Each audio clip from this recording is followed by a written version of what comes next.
Some people play video games to relax, some play to compete, and some play to escape. And yet, there are those who play without ever quite knowing why.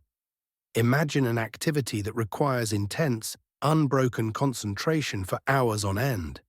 It forces you to solve complex problems, demands split-second reflexes, and often results in you failing over and over and over again. You don't get paid to do it. In fact, you often pay for the privilege.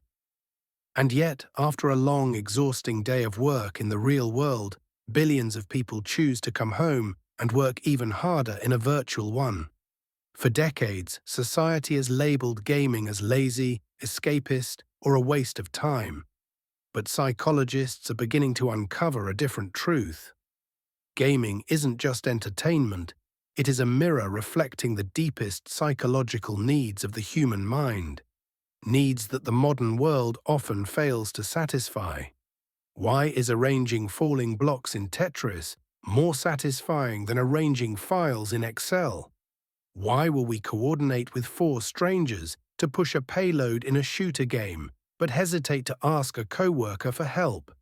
To understand people who play video games, we have to look beyond the screen and into the psychological functions games quietly serve. To understand why we play, we first have to understand the chemical that drives us. Dopamine. Most people think dopamine is the pleasure molecule. That is a myth. Dopamine is actually the chemical of desire and motivation. It doesn't make you feel good when you get the reward.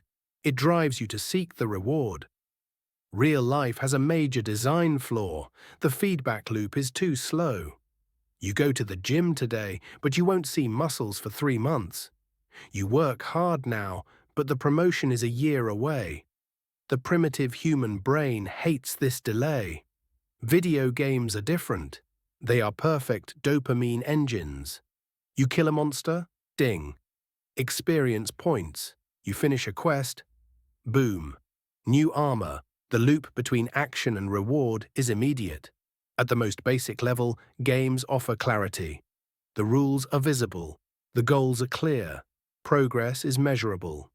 In real life, effort does not always lead to reward.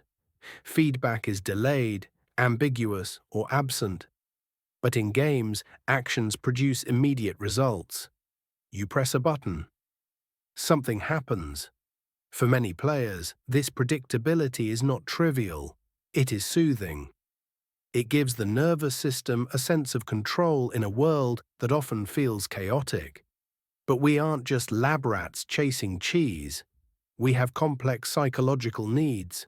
To understand the deeper appeal of gaming, we look to self-determination theory. This theory suggests humans need 3 things to feel fulfilled: autonomy, competence, and relatedness. First, autonomy. In the modern world, how much control do you really have? You follow your boss's orders, your school's schedule, the government's rules. But in a game, you are the agent of change. You decide where to go. You decide who to save. This sense of agency is an antidote to the helplessness we often feel in reality. Second, competence. Games are designed to teach you how to succeed at them. They start simple. They reward learning. They make improvement visible. Many players are not drawn to games because they are lazy or avoiding responsibility, but because games allow them to feel capable in a way their daily environment does not.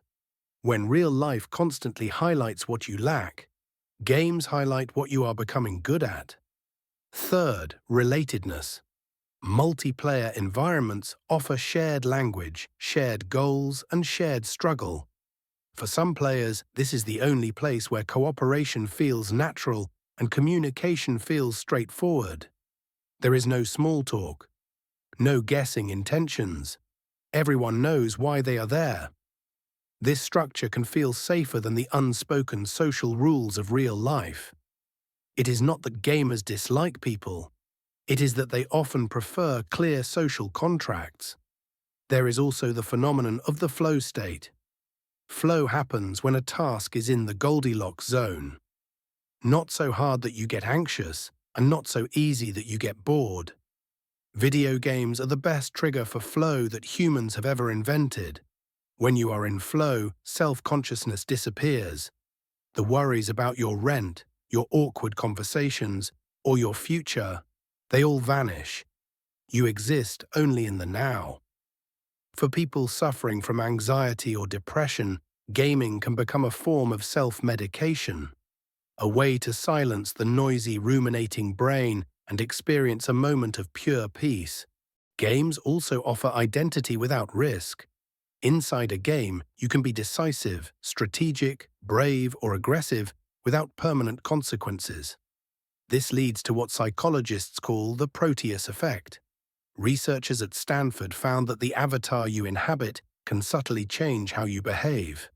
If you play a tall, confident character, you are more likely to negotiate aggressively in real life.